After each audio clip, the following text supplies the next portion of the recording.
Hello, my beautiful stars. I'm psychic medium Jamie Lynn, and welcome to the Electric Spirit Podcast YouTube channel. Today we have an extra special guest. Her name is Kim Coots, and Kim worked in corporate America for the longest time, and she was a complete skeptic of this kind of thing. And it wasn't until a few years ago where all of that changed. Kim lost her daughter unexpectedly and tragically, and then she started doing evidential mediumship full time. She always had this gift, I believe, but it lay dormant because she was skeptical. And so I hope you enjoy this episode. It's a very heartfelt episode. And you can also learn about what signs to look for after a loved one passed that they can give you to know that they're still around you. Also, on the audio version of this podcast, which you can find on all the major podcast platforms, Apple, Spotify, iHeartRadio, you name it. I do a reading at the end of the audio episode, so you can check that out too. And once again, don't forget to like and subscribe, and don't forget to ignite your spirit and enjoy the show. Hi, Kim. Welcome to the Electric Spirit Podcast. Thank you. I'm so happy to be here. This is awesome. I love this. And could you please tell me about yourself and how you got into work as a medium? Well, I would have years ago said I'm an Inc. 500 award-winning business leader. I've been in the business world for over 30 years. But what really got me into where I am today, which is an evidential medium, a grief coach, and a spiritual healer, is my daughter. My daughter transitioned or passed to spirit a few years ago unexpectedly from a fentanyl overdose. And at that time, I wasn't comfortable with mediumship. Even though I'm a very spiritual person, it was something I just never felt comfortable about. Couldn't really tell you why, other than probably from just what I've seen in Hollywood, you know, the movies or what's on TV. And when she transitioned, I got very clear signs from her that encouraged me to start researching after-death communication. Because in my heart, I knew it was her, but my mind doubted it, and I was very skeptical about it. And I hadn't been comfortable with that previously. So she really set me on this journey. And as I got set on this journey to learn mediumship, understand it, I did it because I wanted to connect with her. Mm-hmm. And I really had no intention of becoming a medium or doing readings for other people. Mm-hmm. But through my trainings, I had to do readings. And I found that I really could connect with loved ones on the other side for other people as well, and how healing that was. And then I also had a business colleague who committed suicide after her husband transitioned. And that really inspired me to step out and share my story and to help other people. Wow, I'm getting teary because I feel so bad that you lost your daughter. I'm so sorry about that. Thank you. Yeah. Thank you. I know when you guys approached me about you being on the podcast, I read about your daughter and I kind of put you toward the front of the line. I just wanted to be honest because I felt you needed to get your story out, you know, and I really sympathize with you. It's hard to lose a child. And I lost a cousin in a car accident, and he was like a brother to me. So I mean, it's probably not the same, but it's very difficult. Yeah, I think whatever the close relationship is, whether it's a child or a spouse or a friend or a pet or a family member, when you have that, it's hard anyway when someone transitions, but when it's a very close loved one or what I call a soulmate, also it's probably for me, it'll be the most difficult thing I ever face. And I'm sure other people feel that way too. Sure. How long have you been doing this for, Kim? The mediumship? Just about 3 years. Okay. Oh, wow. That's great. Yeah. Oh, that's wonderful. And do you still receive signs from your daughter? I'm just curious. I actually have a really close relationship with her, and she works with me when I do readings. So in the beginning, it was more of these signs that were very prominent so that I knew she was there. And as I started opening up to that and developing a new relationship with her in a completely different way, and started doing readings, she actually works with me as I do readings. So we have this beautiful new relationship. That's amazing. That's remarkable. I love that. And Yeah. and you're an evidential medium. And could you please tell the audience what that is, an evidential medium? Yeah. So it was right up my alley. As I mentioned, I was very skeptical about it. And most people listening probably know that a medium is someone who can communicate with spirit, whether that's loved ones on the other side, angels, spirit guides. And all I knew was mediumship. I didn't know that there were different types of mediums, but I came across something called evidential mediumship. And what that entails is the medium brings forth information or validating evidence from the loved one in spirit to share with the living loved one that they couldn't have known. So, you can give general messages that, your loved one is here and they're saying, I love you, and, some general messages, but to bring forth evidence that there's no way that a medium could know to share with a living loved one was exactly what I was looking for myself. With the skepticism that I had and coming from the business world, that was like this data driven, fact based world. Having that level of evidence was an important piece for me. Right, exactly. And did you have readings after your daughter passed? Did you go to mediums? I'm just curious. I did. I went to Mhm. several different mediums. I had all different experiences. Oh. Some were really good, amazing, and some were not so great. Hmm. So, but it was, of the many things that I have done on my journey with grief, having evidential mediumship readings has probably been the most powerful. Oh, that's amazing. And aside from being a medium, you offer individual energy healing and grief support, like you mentioned. Could you please talk about these services that you offer? Yeah. So, as a spiritual healer or energy healer for over 25 years now, that kind of Mhm. started as Reiki. Most people are familiar with the word Reiki or energy healing. And, everything is energy. And when we go through any kind of trauma in life, it happens on an energetic level.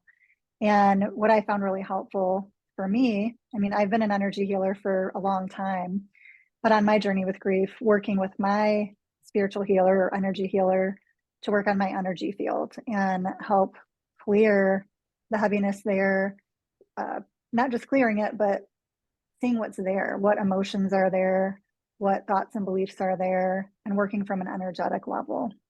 Oh, As nice. a shamanic healing practitioner, which I know the word shaman can seem pretty scary to people if they don't know what that means either. But shamans are people that were medicine men and women for over 60,000 years across all different cultures around the world. And shamanic healing is more on the soul level. So between Mhm. the energetic and working on the soul level of things, that's what I specialize in and what I found to be helpful on my journey as well. Oh, that's great. Oh, Yep. wonderful. And what spiritual tools could people use after they experience a loss in their life? Well, I always recommend that people find what resonates with them, but I can share what resonates with me and what I found to be helpful. Because on my journey with grief, tried the traditional grief support approach with like grief groups, even trying some medication for depression, working with psychologists, and they did little to help me. And some of them actually made me feel worse. So I really turned to the spiritual healing that I've used throughout my life for corporate burnout, just in general. And the tools Yeah. that I find helpful for me are the energy healing work, working with oracle cards to get guidance from spirit. Astrology has been absolutely so enlightening for me to understand my birth chart, to validate, why am I here? What challenges am I here for? I actually had an astrology reading before my daughter transitioned, and I was in astrology school, and my teacher said, "You're a medium," and I said, "Absolutely not." Oh, So it was actually said to me before this whole journey started through astrology, but that's been really helpful for me to find purpose and validate my gifts and challenges and so forth. So I work with a shaman, an energy healer, astrologist, kind of all the things I do, but I yeah, put it together in one package. But I worked with all these different people, so utilizing my own medicine, but working with other people for it. I see. And you're a Michigan person like I am. I guess they call us Michiganders, right? Yeah. Yep. So do you do your services online or do you see people in person? in Both. Michigan? I'm just curious. Yeah, I do Yeah. both. Do Most of ya? my clients are online because I Oh, work with people all over the world. But for local people that want, or people that want to come in for a personal retreat, or yeah. most people don't travel in for one session, but for a retreat with me, Yeah. I do that in person, but both Wow. online and in person. That's neat. I love that. Yeah. And we often hear of signs our loved ones give us when they cross over. Could you please talk about this? And then what are the common signs a loved one can send us? And I can Yeah. repeat it if you need me to, because I know Okay. yeah. Well, this, like I said, really started my journey because I got all these signs from my daughter. But in my research on it, over 60 million Americans have reported some kind of after-death communication. And these signs can be anything from winged creatures like birds or insects behaving differently. It can be weird electrical things, lights coming on and off, music, dreams that you have that feel viscerally real. So if they're scary or they're upsetting dreams, that's not a visit from a loved one. But if it is a loving, oftentimes, but I've had probably 4 or 5 dreams with my daughter over the years, and I wake up in tears because they're just so, it feels like I'm with her. So it's viscerally so powerful. But those are some of the common signs. Rainbows, some people say coins or finding feathers. So I feel like loved ones on the other side will use whatever symbols and methods of sending signs that their loved one on earth can understand and receive and perceive. But those are some of the common ones. I see. I know I'll just share after my uncle passed away, something kind of upsetting happened to me. And I was driving from LA to San Diego, and I saw 6 rainbows within a matter of an hour, like in different, so it's like it wasn't the same rainbow. It That was those are definitely really signs, and interesting. that's an awesome sign. Wow. I'm just curious, and you don't have to answer this, but what are some of the signs your daughter sent you, or if you feel Oh, I love comfortable? answering that. I mean, Okay. one of the earlier signs was I had to drop off her photos and 2 song selections for her tribute video for her celebration of life service. I Yeah. could not decide on the second song, but I had to turn it in. So I pulled out of the driveway, driving down the road. It was like a 6-minute drive to the funeral home. And all of the stations that were programmed on my Jeep went out. It was all static. So I just started scanning through. I'm like, what's going on with my radio? Only one song would come in. And it was the song that always reminded me of my daughter. I called it her song. And it is Sweet Child of Mine by Guns N' Roses. And it was the only song in my entire radio that would come in. Wow, I love that song. And I felt like it was her telling me to put that in her tribute video. So I did. So I literally had to pull over. I was in tears just knowing that was a sign from her. Wow, that's amazing. Yeah.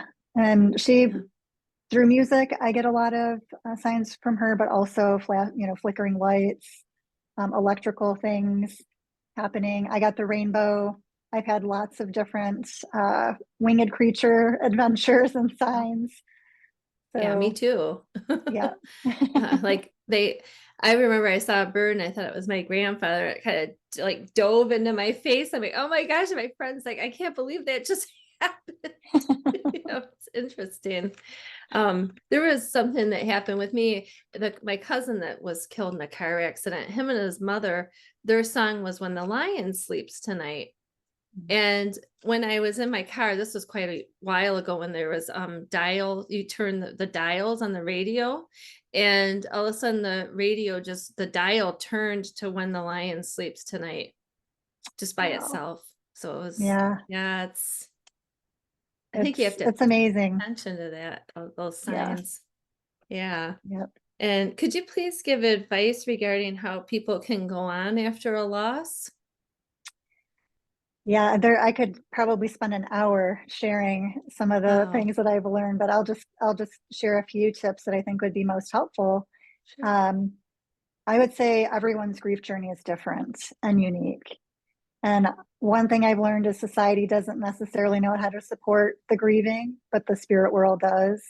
So if spiritual healing and connecting with spirit is something that you resonate with, definitely pursuing that and connecting with your soul as much as you can. If you don't feel like you have a connection to your soul, being curious and starting that journey, to me, connecting and honoring the soul journey has been really powerful. Because otherwise, we kind of have these two parts of ourselves, our soul self that comes here to learn, experience, and grow in the ways that we are, but our ego or our mind can't understand that. So through all the spiritual training that I've had throughout all these years, I had this understanding already that our souls come here to experience certain things. And through my journey of loss, trying to understand that this is what my soul created for me to learn, experience, and grow in this lifetime. My ego wants to beat my soul up over that, to say, why would you pick that? But having that connection to my soul and trying to understand that, even though my mind can't totally wrap around it, has been helpful. And I would also say use discernment. People will tell you what you should and shouldn't do all the time about grief, or say it's time to move on, or this or that. To me, it's not time that shifts grief, it's your perspective of it, and that shifts the nature of it.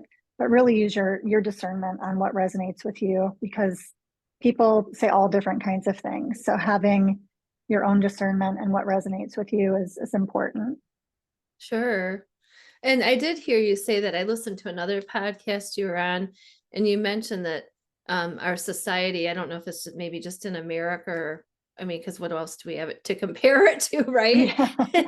So like, I guess maybe we don't deal with stuff here, right? Or mental health, or because that is Yeah, I part of think, the mental health. I didn't mean to interrupt. yeah. Grieving, right? Or depression. Yeah, the grief, death in general is scary for a lot of people to even think about or talk about. But when someone loses a loved one, it's difficult to know how to relate to them or what to say or what to do. So oftentimes people will kind of avoid people who are grieving or not know how to support them. And I think even our whether it's mental health or medical systems, support systems for grief, they don't do a really good job of understanding people that are grieving and giving tools that really support long-term healing. Not that, I don't believe you can necessarily heal from grief, or it's something to heal from, it's something to go through, but there's not a lot of support that I found that has been helpful. Right.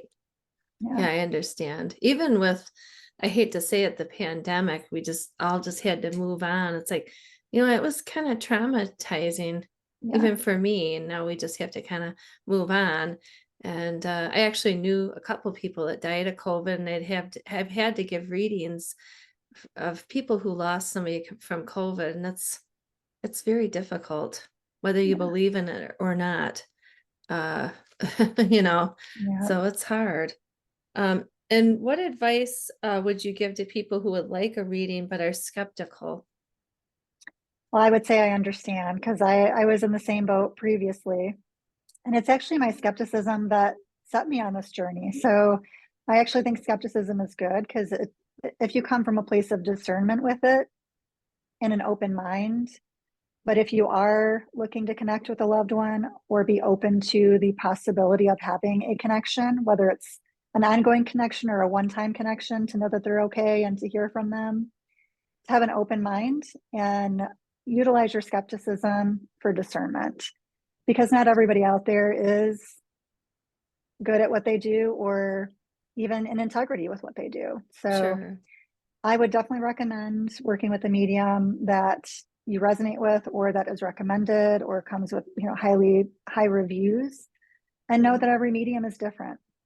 So if you do have a bad experience with one, it's just like a doctor or a hairdresser or a massage therapist, or all these different people that you go to for service.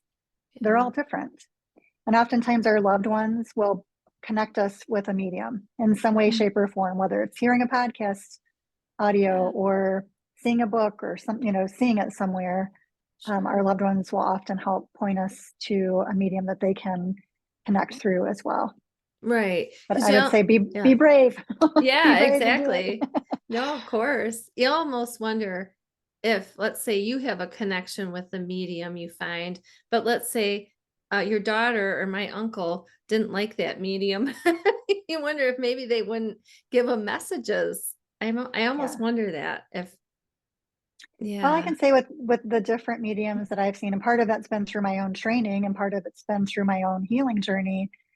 Some, have really amazing messages and evidence that they bring through, and some that I think are these amazing, celebrity type evidential mediums weren't as having as powerful of messages. So it's not mm, necessarily about how big the name is or anything like right. that. I agree So with that. yeah, I think Yeah. it's really, how do you feel and how do you resonate with that person? And Hmm. knowing that you can see multiple mediums for different readings and get different messages, but they're all in a sense healing, Hmm. and different information comes through. Right. Interesting. Yeah. And what advice would you give to people that have spiritual gifts but are afraid to step out and embrace their abilities publicly as you did? Because you were in the corporate or the psychic closet for a while, or mediumship closet, right? Very, very Yeah, much in the closet. right. Even though I've been a spiritual healer for Yeah. 25 years, I Mhm. kept that in the closet and kept it Yeah. small and local. Yeah, me too. I mean, I could say, embrace it. It's what your soul is calling you to do. Go do it. And I believe that.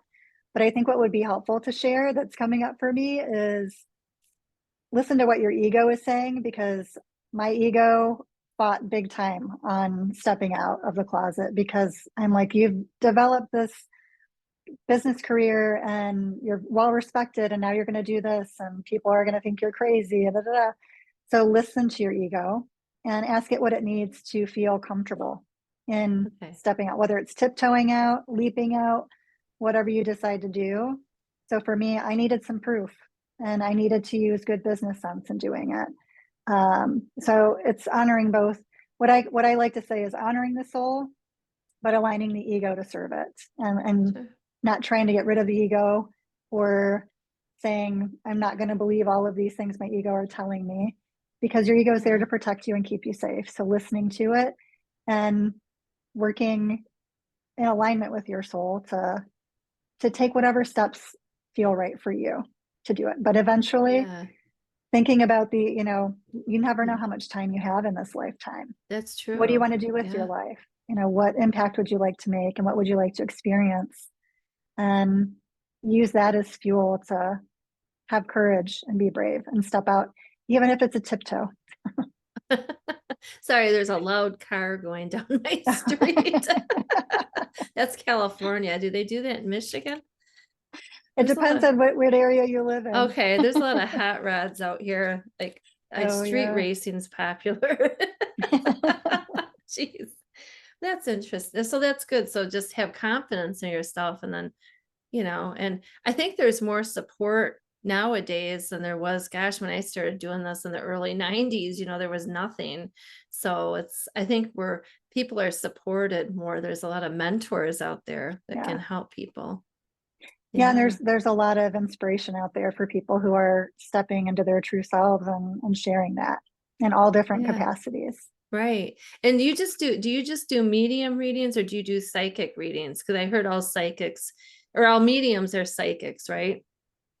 Yeah, I choose not to do psychic readings. I That's all really right. stay in the lane of evidential mediumship, but I also Yeah. do astrology readings and spiritual healing sessions. Oh, But nice. that's just what Uh-huh. I feel guided to do. Yeah. And the people I work with seem to that's what serves them the Yeah. most. So that's what I stay Sure. focused on. Yeah. Do you want to tell me about the astrology you do? I'm just curious as a Yeah. service. Yeah, please.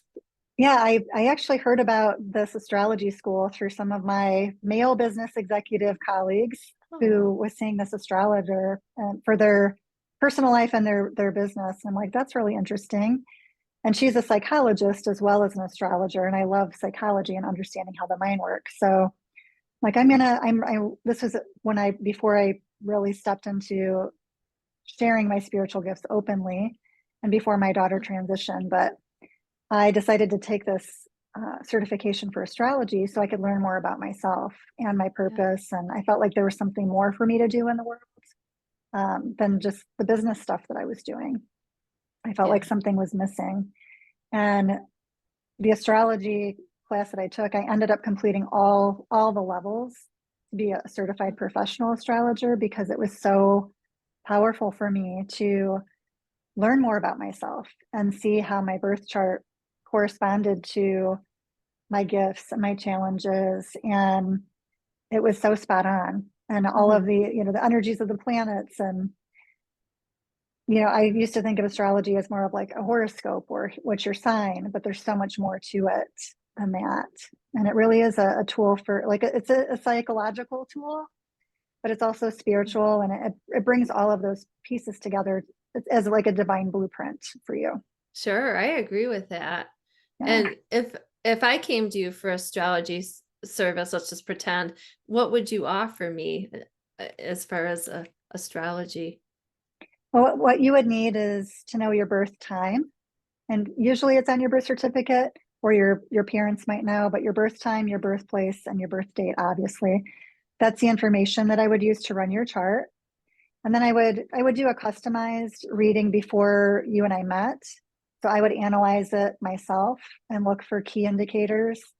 And it's a lot different than a lot of astrologers who just run a software and give you a report and walk you through a Mm. report. I actually take the time to customize your reading and look for synchronicities and big things in your chart, whether it's part of your birth chart or transits that are happening or coming up for you. And then I would Okay. prepare a reading, sit down with you for about an hour, and I'd walk you through, here's your life lesson, what you're here to learn in this lifetime. Here's your soul gift. Here's the key challenges that you might face in your life. Here's the strengths that you have. Here's what's happening right now or what's coming up for you. And really look at what are those big things that are sticking out in your chart and share those with you. So it really kind of is, my teacher says it's a permission slip to be yourself and gives you a lot of understanding about yourself and Mhm. helping you to really live your fullest life. Wow, that's great. And people can book all these services on your website, right? Yes. Okay, great. And oh, and I know this is kind of like, what is a session with you like? I know I kind of asked that, but I don't know if you want to add to anything or Yeah, what I would share is yeah. if someone is on a journey with grief, like I have been, it's usually not one thing that you do and then everything is all better. Grief is a journey. So what I invite people to do is if they are open to grief support and from a more spiritual approach, is to book a free discovery call with me so I can learn about them, what they're looking for, where they're at in their journey. Someone who has just experienced the transition of a loved one versus someone who's been on the journey for a little while might have different needs. So in scheduling a complimentary discovery call with me, it helps me to kind of understand where they are and what I think would be most helpful. And I can kind of point them in the direction of which sessions to book with me or what I would recommend for them. Okay. As far as the grief sessions, are they individual? Do you have group or is it both or I only do individual right now. At times I'll offer workshops, but from a grief support session level, I find that one-on-one support is the most helpful. I And see. then doing Okay. doing doing certain workshops at certain times with groups so that people can collaborate with each other, I find Yeah. helpful too. Yeah. Cause you almost wonder if maybe people could connect with each other and stay in touch or something after, let's Yeah, say, a retreat or a workshop or a group or something that's interesting. yeah. I don't know if is there anything else you want to add before we wrap up, Kim? I would just say, your loved ones in spirit really are still with you, and you can connect with them if you desire, whether it's through a medium or on your own if you want to learn that, but it is possible. And I would say, one of the biggest things that I've learned about grief is that it can feel like a downward spiral into self-destruction, or it can be a path to spiritual awakening, and it's really your choice. And sometimes, I mean, at the very beginning of my journey, it was a choice I had to make literally every hour. But over time and through the healing work that I've done, I still face that darkness at times, but I have the tools to help me through that. So just to know that, you can live after loss and you can even find magic and meaning in life again after loss. Yeah. So for Sure. anyone who is questioning that, because I know there's many people who do, I have myself, just want you to know that you can. It is possible. Yeah. I have a question for you. What do you think happens on the other side? Do you think we go to heaven, or I'm just curious what your I, thoughts are? I think that we all go to a beautiful place. There's different levels of the spirit world and different things that we do when we transition, depending on where we are and what we need. You know, I feel like we still do healing work after we leave here. It's different for everyone, but it is, I don't believe in the heaven or hell or people go to a bad place. I Yeah. feel like there's light and love offered to everyone. And the level where we are in the spirit world isn't so much a good or bad place. It's based on what we need and what our healing looks like. And we all have the opportunity for that light and love as we transition. Oh, that's beautiful. I love that. And our tagline for the Electric Spirit podcast is igniting your spirit. And how do you ignite your spirit, Kim? Well, I would say, you know, obviously sharing my spiritual gifts, but personally for me, I would say indulging in soul food. And for me, Oh, that's being in nature, that's dancing, that's spending time with my dog. My dog's my best friend. I love him. Dance, you know, just doing the things that light up my soul. yeah, And that is also a part of enjoying life and finding the magic in life again. that's wonderful. And dance is great for movement and getting Yes, energy flowing, like the it chi. is. Yeah. Hmm. I Yeah. used to be a belly dance choreographer and performer. Oh, So, interesting. That's yeah, great. Yeah, dance is wonderful. When I was in massage school, we used to go to drumming circles and dance, and it's really great to do that. And Tai it Chi. is. Yeah. It is. Um, And really grounding into your body is helpful for everyone yeah, in life, you know? Yeah. definitely. And I'm so glad you were here today, and I hope you'll come back again in the Thank you so future. much for having me Yeah, and for definitely. sharing. Thank you so much. And Hopefully, everybody, oh, go ahead. I'm I sorry. was just going to say, hopefully there's some good nuggets for people as they were listening that they got out of our conversation today and it was helpful. Oh, I'm sure. And people can find you on your website, and what is your website again? I'm sorry. It is Mhm. www.kimcoots.com, KIMCOOTS.com. Okay. And then they can connect with you on social media. Yep, Okay. Instagram, Okay. Facebook, and Twitter, and I have a YouTube channel as well. Okay. Is it just Kim Coots, or? At Kim Coots Medium is my handle. Okay. Okay, cool. All right, great. Yeah. And go find Kim, and you offer wonderful services. Oh, Thank you thank for you. everything you do. Likewise, thank you Yeah. for what you do. It's Oh, been you're such a pleasure, welcome. and I appreciate you and the Yeah, opportunity to share with your audience me today. too. Thank you, Kim.